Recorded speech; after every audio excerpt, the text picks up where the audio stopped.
It's a brand new year and I love a good indie shooter, so the first one I'm bringing to your attention is Dread Templar. It just came out of early access. You can play it now on Steam and GOG.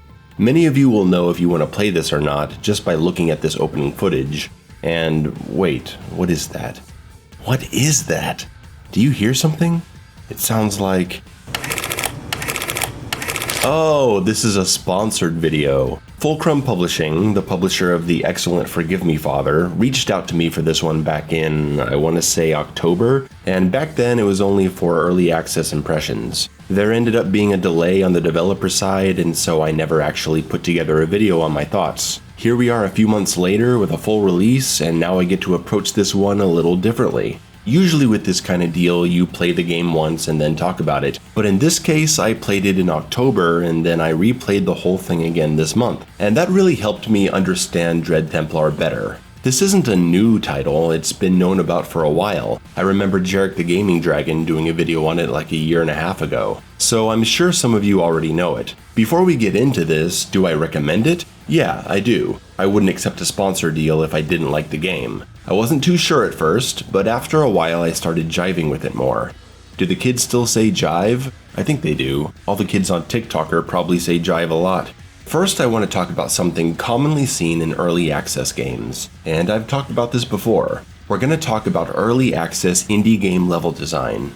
When you have a AAA game being developed by a large team, you're able to think about multiple levels and worlds all at the same time. You can put different groups on different levels and then it all comes together in the end. Indie games in early access don't have that luxury. An indie dev isn't thinking about how World 5 is going to play when they're in the starting stages of development. And so, while in a AAA linear campaign you may get a consistent level of quality and creativity across all levels, an early access linear campaign tends to start very simple and eventually grow into something more ambitious. The go-to example for me is Dusk. I love Dusk, it's one of the best and most important shooters of the modern era. But you know what? The first episode is a bit underwhelming. I've recommended the game to people and they've gotten bored in that first episode, and I say skip to episode 2. Unless you're just really itching for some old school boomer shooter action and exploration, you're not gonna find much in the way of awe-inspiring levels. And that's for a reason. Episode 1 is when the developer is not only figuring out how to design levels, but they're also figuring out how their game actually works. AI, weapon mechanics, dealing with bugs, all that stuff. It's not until they've found their confidence in what they're doing that they can really shine as artists. And that's what you see in episode 2 of Dusk. Immediately, the opening level in the military base is more fun than anything seen in episode 1. We're introduced to compelling horror segments, vertical combat options, tons of environmental variety, impressive expressions of artistry, and bizarre concepts of level design that make your head spin. It's all because it's designed in a linear fashion. Part 1 is the first part designed, Part 2 is the second part designed. Therefore, the game gets progressively more interesting and refined. This tends to leave the game with opening levels that are far less impressive than what the game eventually goes on to offer, and I'm sure that David Zemansky, the developer of Dusk, and many other indie devs wish they could go back and redo the opening levels of their games using the knowledge and confidence they now have. Why am I mentioning all this? Why am I spending 5 minutes talking about a game I'm not sponsored to talk about? Well, it's because it matters. Context matters. And you have to have this context when you judge indie games made under these conditions. Dread Templar is the closest comparison one could make to Dusk in recent memory, and for several reasons. You may make that comparison based on the visuals alone, and you wouldn't be wrong for doing so. It's got that old Quake, dark, low polygon design. It's fast, weapon switching is instant, maps can feel like puzzles. On that superficial quality, it's easy to make the comparison to Dusk. But what's more important is to see the similar evolution Dread Templar makes in its level design. I'll admit, when I first played it back in October, considering it for content on this channel, I wasn't sure what to make of it. I'm not really into the boomer shooter scene, not nearly as much as you may think. People tend to think of boomer shooters as games where you have 200 shotgun rounds and you just run around killing everything mindlessly. Here I like to advocate for more. I like tight resource management and incentives for creativity and variation. Just because something has retro graphics, metal music, and a super shotgun doesn't mean I'm gonna enjoy it. What we see happen in Dusk is absolutely what we see in Dread Templar. The first 12 levels or so kind of feel samey, dark dungeons, brick and stone, lots of gray. You can feel that the developer is figuring out what they're doing as they go along. That's not to say the levels aren't good, they are. I'm extremely happy to see all the exploration-based secrets that keep you constantly curious as you're pushing through.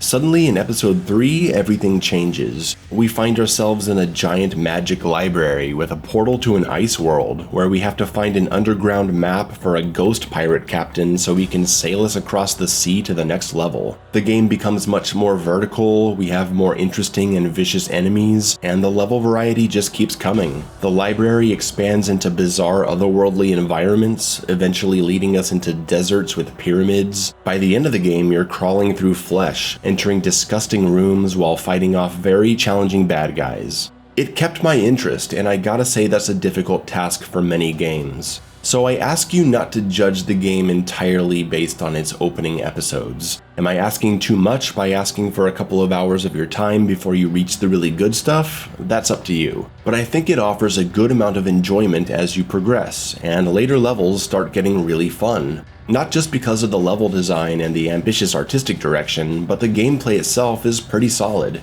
So what sets Dread Templar apart from the other boomer shooters on offer? It's not the slow motion, though it's appreciated and feels very important. It recharges based on pickups and kills. No, what sets Dread Templar apart is the katana and the black bow. Two long-range rechargeable weapons that are vital not only to your enjoyment of Dread Templar, but your success in it. The first time I played, it was on hard. The second time was on hell. It's hard to say which I recommend to FPS veterans. Hell is going to make those opening episodes feel more challenging and engaging, but it can lead to the later levels feeling quite unforgiving and frustrating. I mean, if you're looking for the experience of loading a save where you only have 11 HP and playing the rest of the level trying not to get hit once, go for it. The katana and black bow are both on cooldowns, so as you're shredding enemies with your dual pistols and shotgun and rocket launcher, you're working in these free precision shots. It eventually becomes important to your resource management because if you're never using them, you're gonna run out of ammo for your guns. This is what makes Dread Templar a unique and memorable experience. The katana passes through multiple enemies, doing massive damage. It's the first mechanic they show you in the tutorial, and you may think, okay, this thing is free, so I can just stand back and cheese my way through the whole game by recharging the katana. Yeah, I thought that too, but the game quickly starts presenting you with higher pressure encounters and claustrophobic combat spaces. So if you aren't using your other weapons, you're just inviting a lot of death and frustration. It's a pretty good balance. Use too many guns, run out of ammo. Rely on your free cooldown based mechanics too much, get overwhelmed. I found myself getting into a very natural and strategic playstyle in Dread Templar, using the bow and katana whenever I could, and then focusing on other enemies with heavy firepower. There's plenty of fun weapon tech to play around with too. Quick swappers will be happy to see that you can skip the recovery animation literally immediately, meaning you can fire a shotgun blast and then instantly fire a super shotgun, a nice little double tap. But you can cycle through other weapons too. Watch me shoot the shotgun, the super shotgun, the rocket launcher, and the magnum in like half a second. To prevent exploits, there's reload animations. Switch back to the super shotgun and it has to reload. But I found a very fun style of using rocket magnum swapping to DPS down large enemies when needed. The magnum only has to be reloaded every 6 shots. But there's an audio glitch where if you switch away from the magnum after firing, it cuts off the firing sound. Nope, it's not just the magnum, it applies to other weapons too. Speaking of reloading, I'm hoping they can update the game to have some kind of reload canceling like you see in Halo. I think if you interrupt the reload animation in its last frames, it should not cancel the reload altogether. Watch how unforgiving this is. The super shotgun reload animation is basically finished, but because I switched away in the last frames, I gotta go through the whole animation again. That sucks, man. I hope they change it. The katana and black bow don't just play a big part due to resource management, but it's largely due to the fact that a lot of this game's combat is long range. You have what you need to kill enemies up close, but if you think this is your typical shotgun corridor shooter, you are greatly mistaken. It's a really interesting balance between long-distance sniper play and in-your-face chaotic battles. The black bow does extra damage to headshots, so you'll be doing a lot of long-distance targeting on priority enemies, and slow motion helps a lot. especially with the wizards, or whatever the game calls them. They summon spirit forms of common enemies onto the battlefield and need to be taken out immediately. They can tank a lot of shots, but go down in a single headshot from the bow. Higher forms with more health will summon large grenade launching enemies that serve as shields, so you need to find a way to take these guys out before they summon. They're a really interesting enemy, probably my favorite in the game. I'm a big fan of the trap weapon as well. You can hold 5 traps and they shock anyone who steps on them, providing not just a tactical advantage when planning your attack, but a great emergency option when you're overwhelmed and have no slow motion available. Most enemies are what you'd expect from your typical indie boomer shooter. They rush you or they shoot at you from a distance. Sometimes they put up shields or they explode. We've been through this, it's all been done before. But these wizard guys are something special, and I wish there were some more creative enemies like this in Dread Templar, because I do end up feeling like I'm fighting variations of the same thing eventually. I feel like there was a missed opportunity for an interesting enemy mechanic with this giant guy here. See, when he gets weak, he falls to his knees and there's a floating gem above him. Now, I don't think you could blame me for thinking I should target this thing, but shooting it didn't do anything. Maybe there is a way to shoot it, but I just didn't find it, but I tried a lot of different weapons. He just got back up and I had to fight him again. Whenever these guys fall, you just have to shoot them more and they die. I wish you could maybe target this gem with a specific weapon like the bow or the rocket launcher, and it causes an explosion that freezes everyone for 3 seconds or something like that. Just a few more interesting enemy combat mechanics would push this game over the edge.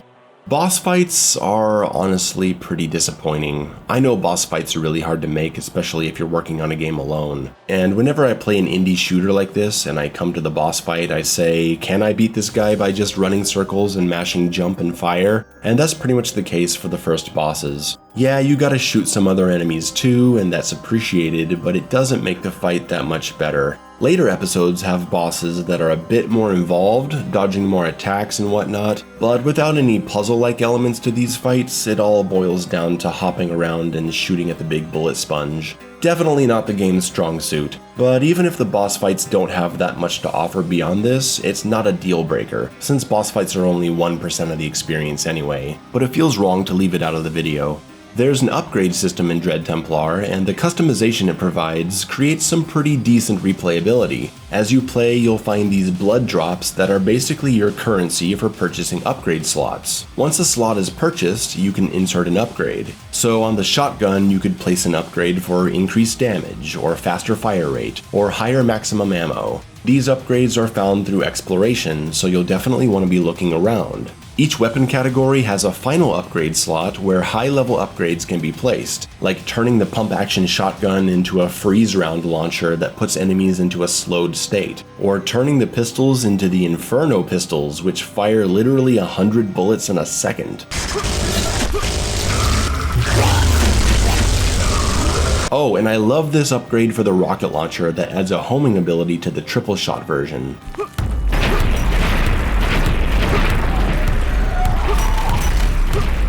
You'll find several levels of the same upgrades as you explore, so you can swap out a level 1 upgrade for higher shotgun damage for a level 2 upgrade for higher shotgun damage. Or if you have 2 slots unlocked, equip them both and stack extra damage on top of extra damage. You can lower the cooldown of your black bow, increase the arrow capacity, add an explosive tip to the arrows. There's a lot of fun stuff you can do with your weapons. The blood drops that you'll need to buy more upgrade slots are found in optional side areas called the side area. And I gotta say, that's the worst name ever. The side area. Well, it's an area, and it's on the side, so...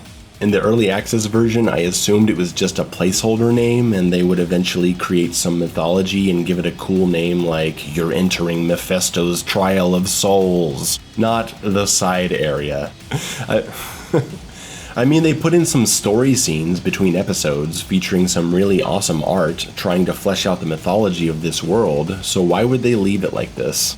Anyway, the side areas contain more challenging combat situations, or platforming sections. Oh no! Once you pass them, you get blood drops and upgrades, which you spend at the upgrade stations. You can't just switch out upgrades at any time, it has to be done here. There's also no saving at any moment. There are checkpoints, though not many, and there are save stations. As the game goes on, there are fewer save stations, and you'll have to go longer periods of time surviving the combat challenges. And while you're fighting your way through all these monsters, the guys that pop out of rocks, the guys that float annoyingly far away from you, sniping you with blood projectiles, the guys who put themselves in fog, and the variations of enemies that take reduced damage from explosive attacks, making the rocket launcher less effective, though certainly not less effective on you. I mean, look at this ridiculous splash damage distance, come on. While you're doing all that, there's the music. Now, the music is fine. It's some metalish video game boomer shooter music. Unfortunately, it's just a song on a loop. There are lots of individual songs, but they loop endlessly throughout the level, and it's not combat music with ambience or less intense music in between. It's just a constantly playing metal song over and over, and the same song will play for multiple levels. It gets kind of annoying.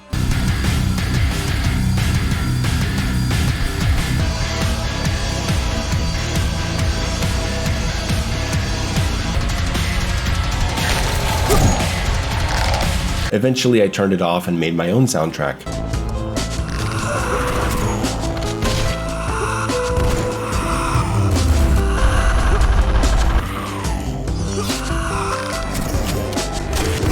However, the later levels start to incorporate some more interesting and less intense musical arrangements, so I found myself restoring the music volume. Much like how the game's level design and art design becomes more ambitious, so too does the musical composition.